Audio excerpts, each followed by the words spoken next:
हमने पहली बार भारतीय वफ्द को मस्जिद नबवी सल्लल्लाहु अलैहि वसल्लम का दौरा भी करवाया, जिसकी तस्दीक खुद स्मृति ईरानी ने सोशल मीडिया प्लेटफॉर्म एक्स पर मुख्तलिफ पोस्ट शेयर करके की है। पाकिस्तानी मौलाना के अंदर तूफान मच गया। बहुत से फतवे स्मृति ईरानी के लिए इंडिया के साथ साथ सऊदी अरब पे बहुत से निशाने ताने जा रहे हैं।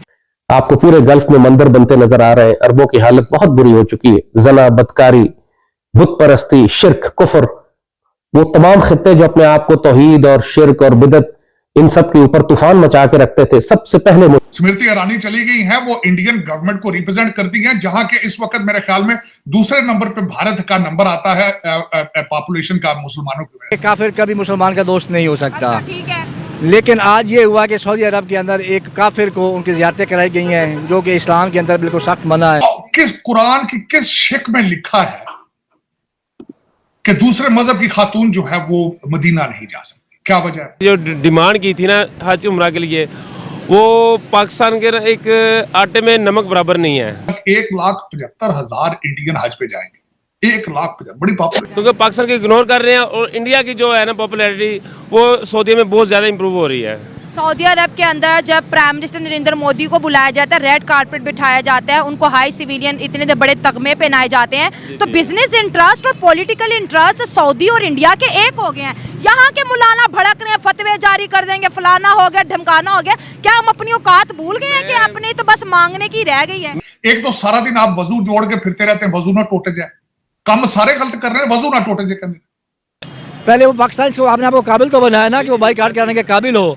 खाने के लिए रोटी नहीं है, मांग आप उनसे रहे, आप कह रहे हैं बाइकाट कर रहे हैं। This is a good management, this is part of the good governance. लेकिन उसको क्रिटिसाइज करना मेरे ख्याल में आप ज्यादती कर रहे हैं।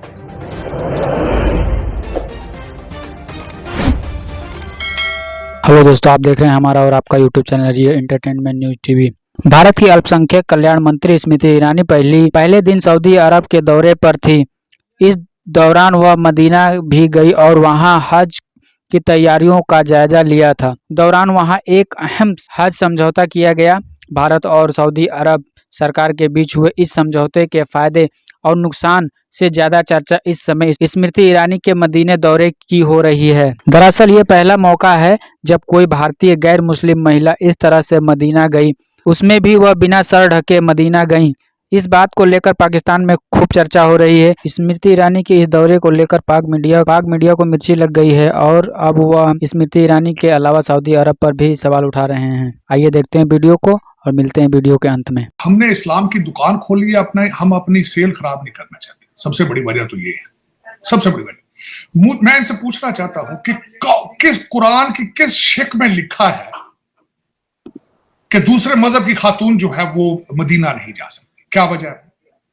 और इस 21st सेंचुरी में जबकि वो रिप्रेजेंट कर रही है इंडियन मुसलमानों को, वो इंडियन मुसलमानों की वजह से वहां गई है। लेकिन क्यों हमने अपने इस मजहब को इतना बंद कर दिया है, इतना लिमिटेड कर दिया है? मैंने आपके सेगमेंट में कई दफा कह चुका हूं, क्या वजह है कि आज का बच्चा जो है, जिसको बल्कि हमारे इमरान खान और दूसरे सियासतदान और मौलाना फजलुर रहमान जैसे लोग कहते हैं कि खुलफाए राशिदीन के दौर का इस्लाम चाहिए। It's impossible. हालांकि इस्लाम के अंदर कॉन्सेप्ट मैं बताना चाहूंगा कि मैंने इस्लाम को बड़ी डिटेल्स पढ़ने की कोशिश की है, मैं सारा तो नहीं पढ़ सका, लेकिन एक कॉन्सेप्ट दिया गया था इज्तिमा और इज्तिहाद का, कि अपने मजहब को वक्त के साथ, वक्त की जरूरतों के साथ उसको खोलो, उसको एडजस्ट करो सर्कमस्टांसेस के साथ। जिस तरह मैं छोटी सी मिसाल देता हूं, 4 शादियों का कॉन्सेप्ट था। जब मुसलमान जंगों में जाते थे, गजबा में, और मारे जाते थे और औरतों की तादाद बढ़ रही थी, तो बजाय प्रोस्टिट्यूशन या दूसरी खराबियों की वजह से उन्होंने कहा था कि 4 औरतों के साथ शादी कर लीजिए। जिस दूसरी मिसाल है कि रमजान के अंदर रोजा माफ है अगर आप सफर में हो, क्योंकि ऊंटों के ऊपर डेजर्ट में सफर किया जाता था। आज आप सुबह पाकिस्तान से बैठते हैं जहाज में, शाम को अमेरिका आ जाते हैं, वो कौन सा सफर है? लेकिन आप क्या करते हैं? आपने इस्लाम को क्या किया है? पहले तो 11 महीने की कमाई रमजान में करते हैं, प्राइसें बढ़ा के, जखीरा अंदोजी करके। फिर उसके बाद आप ये क्या करते हैं कि आप सारा दिन दुकान बंद करके इंडियन फिल्में देखते हैं, रात को खोल के कहते हैं ये रमजान चल रहा है। लेकिन इधर आप देखें, इधर क्या प्रॉब्लम है जी? खातून चली गई है, स्मृति ईरानी चली गई हैं, वो इंडियन गवर्नमेंट को रिप्रेजेंट करती हैं, जहां के इस वक्त मेरे ख्याल में दूसरे नंबर पे भारत का नंबर आता है पॉपुलेशन का मुसलमानों की वजह से। और मैं बिलखसूस बल्कि मैं चाहूं, मैं तो बल्कि अप्रिशिएट कर रहा हूं कि वहां जाके वो हज की फैसिलिटीज को देख रही हैं, बड़े करीब से समझने की कोशिश कर रही हैं। बल्कि उनकी स्टेटमेंट आई है इस्लाम के बारे में, उनकी स्टेटमेंट आई है, she has gone close to the Harman, और वो बल्कि जाके उन्होंने ओहद की पहाड़ी पे उन्होंने टूर लगाया और उन्होंने प्रेज किया इस्लाम को। उन्होंने कहा कि it's a very fascinated religion और I am very glad to be here. लेकिन देखिए, यही वजूहात हैं कि हम आगे जाने की बजाय पीछे जा रहे हैं, और हम चाहते हैं पीछे जाए, आगे ना जाए। मैं अफसोस है मुझे कि जो इन्होंने कहा, मैं यहाँ बल्कि जब मैं इसके बारे में पढ़ रहा था तो मैं अब सरप्राइज, अभी तक 1,75,000 इंडियन हज पे जाएंगे। 1,75,000, बड़ी पॉपुलेशन। और देखा जाए तो इन्होंने मुख्तार अब्बास नकवी साहब ने जब रिजाइन दिया था, उसके बाद इन्होंने ये मिनिस्ट्री संभाली। और उसके बाद जो पहले सब्सिडी दी जाती थी हज के लिए 1954 में शुरू की गई, जो कि 2022 में बंद की गई। और मैं इस वक्त, मैं जब पढ़ रहा था तो इस वक्त भारत से जब हज पे जाते हैं 3,70,000 रुपए से 4 लाख रुपए का खर्चा आता है तकरीबन। और ये इतनी पॉपुलर, इतने लोगों का जाना, फिर उनके मिनिस्टर का वहां जाकर देखना, मैं समझता हूं this is a good management, this is part of the good governance. लेकिन उसको क्रिटिसाइज करना मेरे ख्याल में आप ज्यादती कर रहे हैं, या ये ज्यादती होगी। मैं इससे डिसएग्री करूंगा। मैं कहता हूं अंदर भी चली जाती मस्जिद के तो कोई हर्ज नहीं था। मैंने इसके बारे में पूछा है, कई उलमा से कई जगह पढ़ने की कोशिश की है। मस्जिदों के अंदर भी किसी गैर मुस्लिम का जाना मना नहीं। अब मैं उसकी मिसाल देना चाहता हूं। मैं अगले दिन खुद इस्तांबुल गया था। इस्तांबुल, उस मस्जिद के अंदर जो आपने चर्च से चेंज करके मस्जिद बनाई है, वहां सारे गोरे फिर रहे थे। आया सोफिया, उसके अंदर सारे गोरे फिर रहे थे।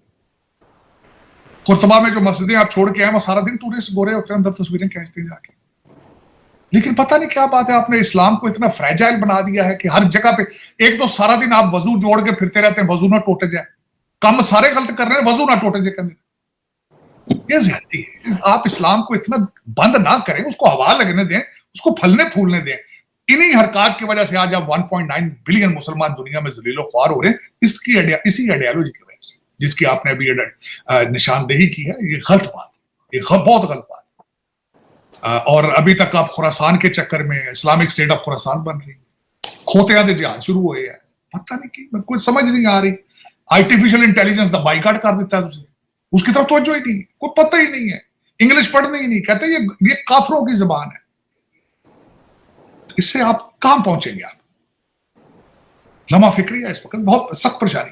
पाकिस्तान का दावा है कि ईरानी के नेतृत्व में पहली बार कोई गैर मुस्लिम डेलीगेशन मदीना गई है और उसने इस्लाम के ऐतिहासिक स्थानों का दौरा किया है। डेलीगेशन में 2 महिलाएं थीं जिन्होंने साड़ी और सलवार कमीज पहन रखी थी। इन लोगों के सिर भी ढके हुए नहीं थे। इसके अलावा स्मृति ईरानी ने माथे पर बिंदी लगा रखी थी। इसके अलावा मंत्री बी मुरलीधरन के धोती और भगवा कुर्ता पहन रखा था, जो उसके सांप्रदायिक रुख को दिखाता है। वहां ईरानी की इस विजिट पर पाकिस्तान के जानने मानने पॉलिटिशियन, कमेंट्री और यूट्यूबर कमर चीमा ने सवाल उठाया है कि उन्होंने कहा कि सऊदी अरब ने भारत के लिए दरवाजे खोल दिए हैं। वो चीजों को बिजनेस के नजरिए से देख रहे हैं। सऊदी अरब को पैसा और टूरिस्ट चाहिए। सऊदी अरब सरकार भारत को एक मार्केट की तरह देख रही है।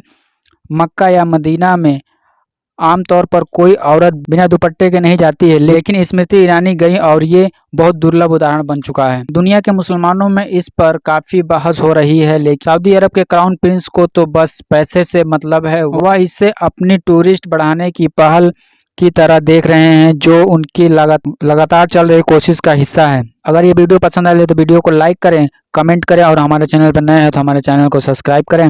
मिलते हैं दूसरे वीडियो